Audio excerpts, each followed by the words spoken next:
ఏమండి, మీరేం మాట్లాడుతున్నారు? మన కార్తీక్ తీసుకున్న తప్పుడు నిర్ణయానికి నేను ఏడవాలా, బాధపడాలా?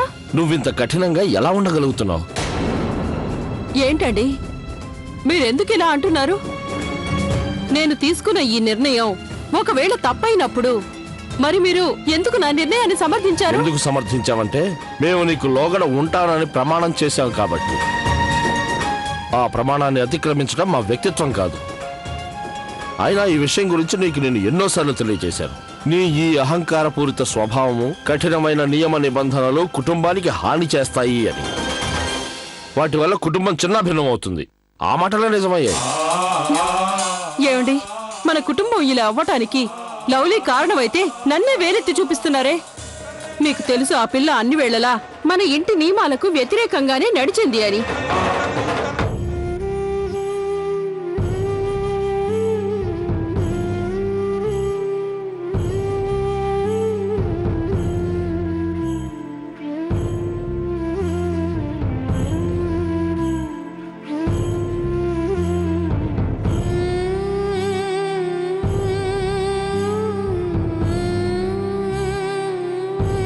నువ్వెందుకంత విచారంగా ఉన్నావు? నీకు తోడుగా నీ స్నేహితుడున్నాడు కదా. పద.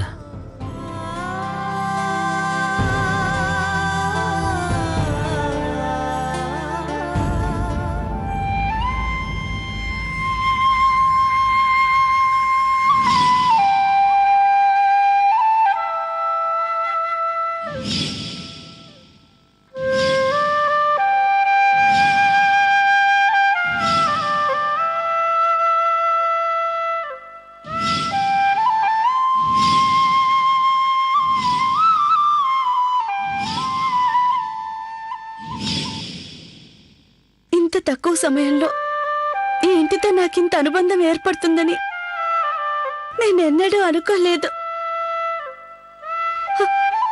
అది ఈ అనుబంధం విలువ నాకిప్పుడు తెలిసిందే. ఈ ఇంటిని వదిలి వెళ్ళేటప్పుడు నేను అంగీకరిస్తాను. ఇంట్లో లవ్లీ అన్ని వేరుగా చేసింది, కొత్తగా చేసింది. అయినా తను ఏనాడు మమ్మల్ని అవమానించలేదు, మరి ఏనాడు మాతో తప్పుగా ప్రవర్తించలేదు. కానీ నన్ను ఒకటి మాత్రం బాగా నిరాశపరిచింది. ఈ ఇంట్లో తను మిగతా కోడళ్ల కన్నా కొంచెం భిన్నంగా ఉన్నందుకు నువ్వు తనను ఇంట్లో నుంచి బయటికి పంపించేస్తావా? పైగా నువ్వు తనని నీ 5వ కోడలుగా ఏ రోజు అంగీకరించలేదు. అయినా నువ్వేమనుకుంటున్నావు? నువ్వు ఎలాంటి నిర్ణయం తీసుకున్నా కూడా నీ చిన్న కొడుకు బొమ్మలాగా చూస్తూ ఉండిపోతాడు అని. నాకు చాలా సంతోషంగా ఉంది. నా కొడుకు తన భార్యకు అండగా నిలబడ్డాడు. అది చూసి గర్విస్తున్నాను.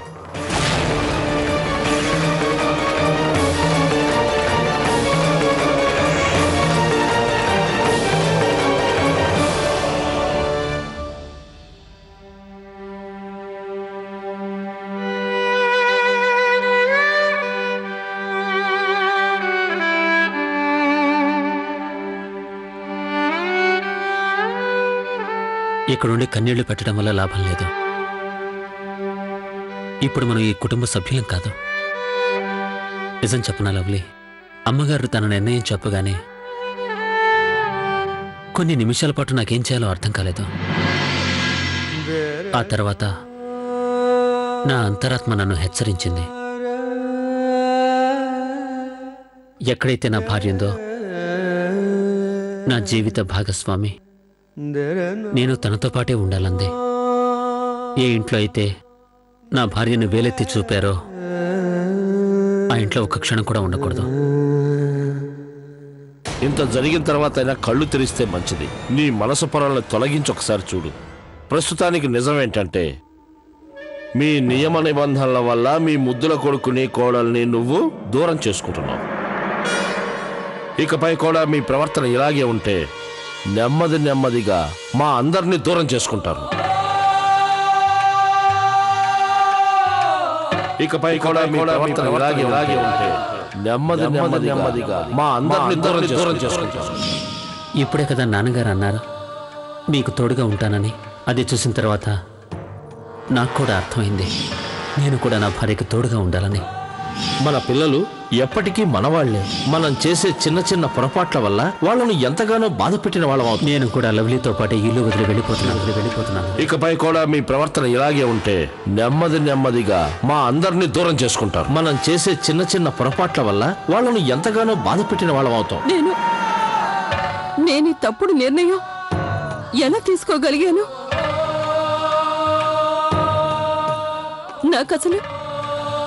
నాకసలు మనసు అనేది లేదా? కన్న బిడ్డ అలా వెళ్ళిపోతుంటే చూస్తూనే ఉండిపోయానా? లేదు, వీల్లేదు. నేను కార్తీక్ని అలా వెళ్ళనివ్వాల్సింది కాదు. నేను వాణ్ణి వెళ్ళొద్దని చెప్పి ఆపాల్సింది.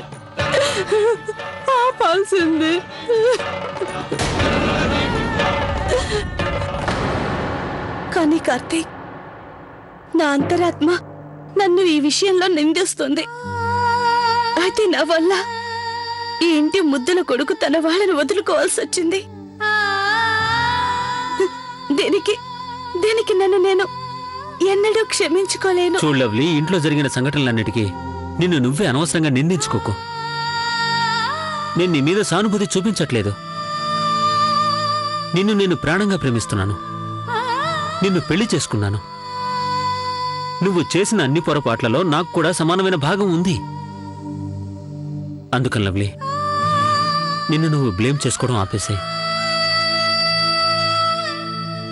వెళ్దామా?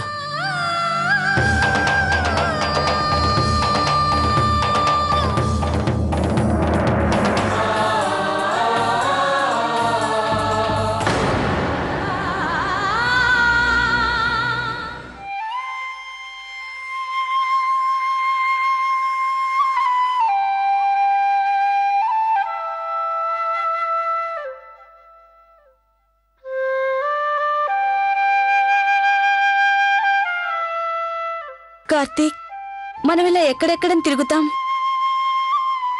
మనం ఉండేందుకు ఒక చోటు చూసుకోవాలి కదా.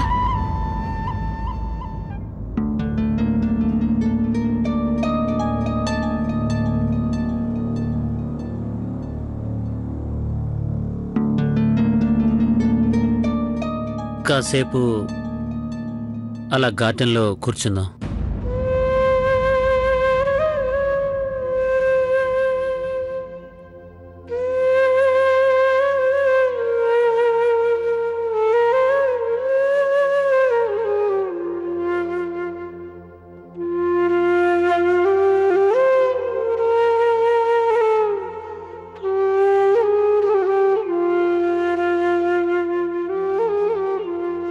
నువ్వు కూర్చో, నేను వెళ్ళి వాటర్ తీసుకొస్తాను.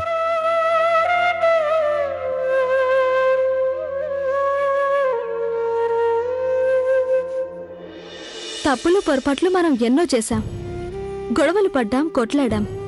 కానీ ఇంత చిన్న విషయానికి లవ్లీని ఇంటి నుంచి పంపించేయడం చాలా పెద్ద శిక్ష.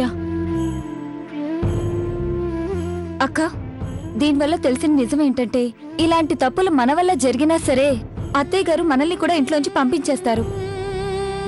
లేదు ప్రియా, అలా ఎన్నటికీ చేయరు. అత్తయ్య గారు లవ్లీ విషయంలో నిర్ణయం ఎందుకు తీసుకున్నారంటే తను అందరికన్నా వేరు.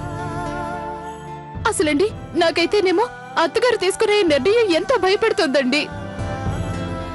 ఇంట్లోంచి పంపించేశారు. ఇదేమన్నా బాగుందా? నాకు చాలా బాధగా ఉందండి. మన కార్తీక్ లవ్లీలో ఎన్ని ఇబ్బందులు పడుతున్నారో ఏమో. ప్రస్తుతానికైతే మనం ఓ చోటికి వెళ్ళొచ్చు. అయినా అక్కడికి వెళ్ళడం నీకు నచ్చుతుందో లేదో. నువ్వు మీ ఇంటి గురించి మాట్లాడుతున్నావు కదా లవ్లీ, అక్కడికి నేను ఈ పరిస్థితుల్లో రాలేను. నా ఆత్మాభిమానం నన్ను అందుకు అస్సలు అంగీకరించదు. అదిగాక అక్కడికి వచ్చి నేను నా కుటుంబాన్ని అవమానపరుచుకోలేను, అలాగే వాళ్ళని బాధ పెట్టను లేను. కార్తీక్, నేను తారా వాళ్ళ ఇంటి గురించి మాట్లాడుతున్నాను. అయినా వద్దులే, తనని ఇబ్బంది పెట్టడం ఎందుకు? చూడు లవ్లీ, నీ బాధ్యత నాదని చెప్పానుగా, అదేదో నేనే ఆలోచిస్తాను.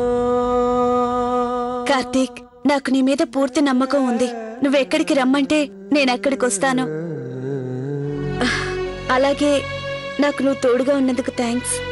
కానీ నేనేనాడు ఊహించలేదు మీ కుటుంబం నుంచి దూరం అవ్వాలనుకో.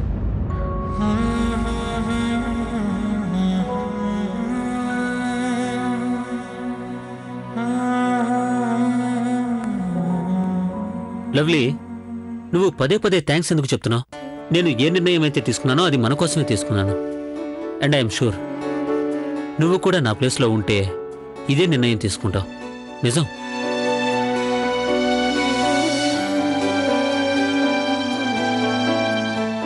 ప్రస్తుతం మేము తలదాచుకునేందుకు ఒక ప్లేస్ వెతకాలి. ఇంక ఈ మాటలు చాలు. ఇక నేను చెప్పేది ఏంటంటే, మన కార్తీక్ అలా ఒంటరిగా వదిలిపెట్టాం. వాడెక్కడున్నా సరే వెతికి పట్టుకుని ఇంటికి తీసుకొస్తాం, అంతే. పెద్దనయ్య, ఒక్క నిమిషం అన్ని ఆవేశపడకండి. మనం తొందరపడి ఎలాంటి నిర్ణయం తీసుకోకూడదు. ఎందుకంటే ఇది అమ్మగారి నిర్ణయం. మనం అందరం బాగా ఆలోచించి దీనికి ఏదో ఒక పరిష్కారం చూడాలి. చూడండి పెద్దన్నయ్య, కార్తీక్ లవ్లీ లేకుండా ఇంట్లోకి రాడు. ఒకవేళ లవ్లీని కనుక తనతో పాటు తీసుకొస్తే ఆ అమ్మ వాడిని ఇంట్లోకి రానివ్వదు. నేను అనేది ఏంటంటే, ఎలాగైనా సరే మనం కార్తీక్ని ఇంటికి తీసుకురావాలి, అంతే. ఏమండి, మీరు ఇంకోసారి ఆలోచించండి. గౌరీ, నువ్వు మధ్యలో మాట్లాడకు. పెద్దబాబు గారు, మీరు శాంతించండి. ఈ విషయం చాలా కష్టతరమైంది. అందుకని మనం ప్రశాంతంగా ఆలోచించి ఆచితూచి అడిగేయాలి. ఏమండి, నేను చెప్పబోయేదేంటంటే, మీరందరి ఆలోచనలేంటో తెలుసుకున్నాకే ముందడుగు వేస్తే బాగుంటుందనిపిస్తోంది. అవును బావా, ఈ ఇంట్లో చెలరేగిన అలజడి చల్లబడాలంటే కొంత సమయం ఆగక తప్పదు.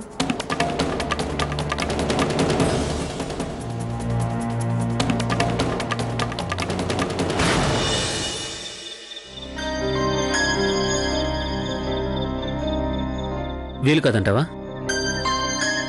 సర్లే, పర్లేదు.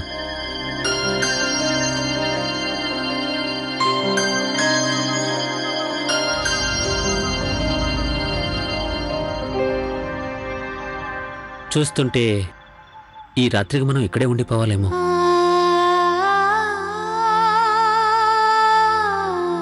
దయచేసి మీరు ఇక్కడి నుంచి వెళ్ళండి. గార్డెన్ క్లోజ్ చేసే టైం అయింది. దయచేసి లేవండి, ఇక బయలుదేరండి ప్లీజ్. ఇప్పుడెక్కడికి వెళ్దాం? సరే పదా.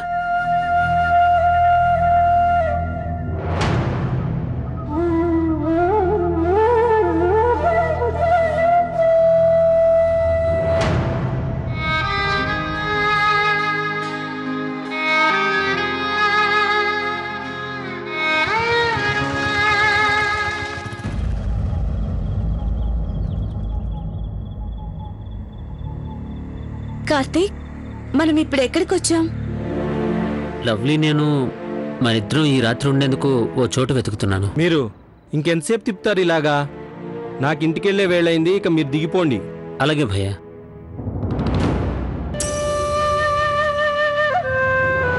నీకు ఆకలిస్తుందా? ఓకే భయ్యా, మేము ఇక్కడే దిగిపోతాం, రా.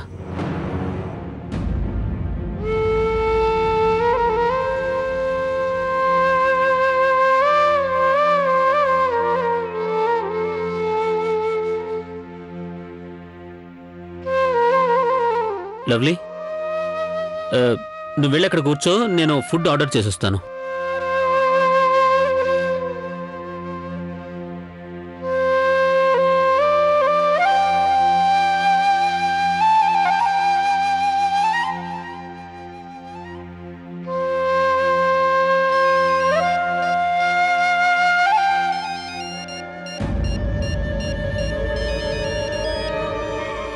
హలో,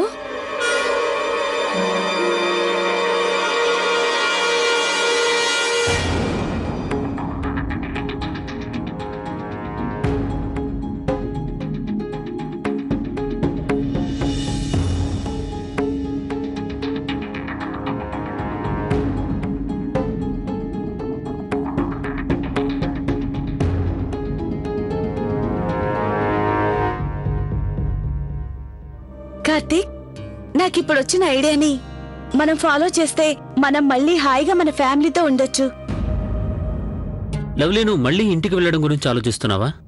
ఇన్ని సంఘటనలు జరిగిన తర్వాత కూడా. చూడు లవ్లీ, నిన్ను కంగారులో మరొక తప్పటడుగులేవి వెయ్యనివ్వను.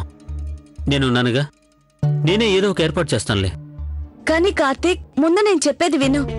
అదసలు ఎలాంటిదంటే, అది ఫాలో చేస్తే అత్తయ్య గారు మనం ఇంట్లో ఉండేందుకు ఖచ్చితంగా ఒప్పుకుంటారు.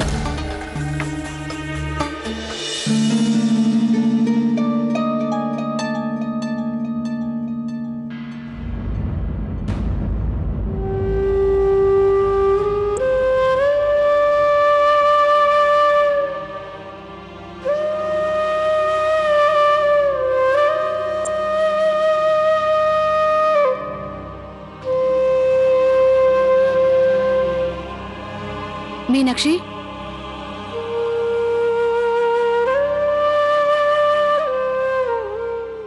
నాకు ఆకలిగా లేదు. అవును చిన్నమ్మ, మాకు అస్సలు ఆకలిగా లేదు. ఆకలి ఎందుకు లేదు? త్వరగా భోంచేయండి. చూడండి పిల్లలు, భోజనం పరబ్రహ్మ స్వరూపం అంటారు. అందువల్ల వద్దని చెప్పటం పాపం చేసినట్లవుతుంది. అందుకని భోజనం చేయండి. వెరీ గుడ్, తినండి. మీరు కూడా తినండి బాబు.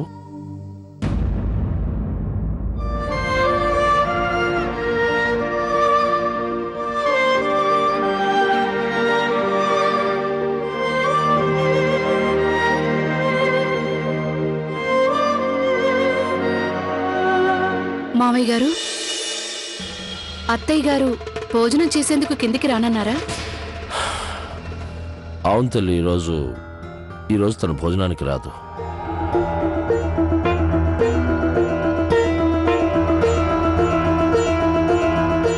అయితే నేను అత్తగారి భోజనాన్ని వారి గదిలో పెట్టొస్తాను.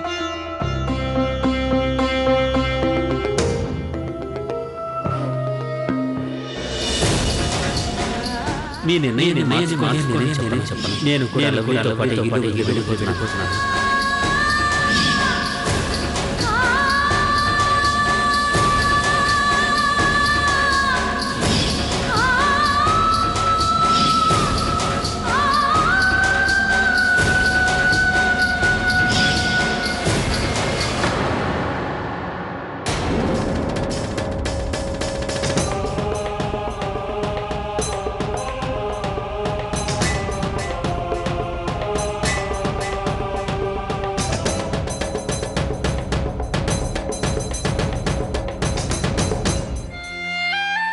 అత్తయ్య గారు, భోజనం చేయండి.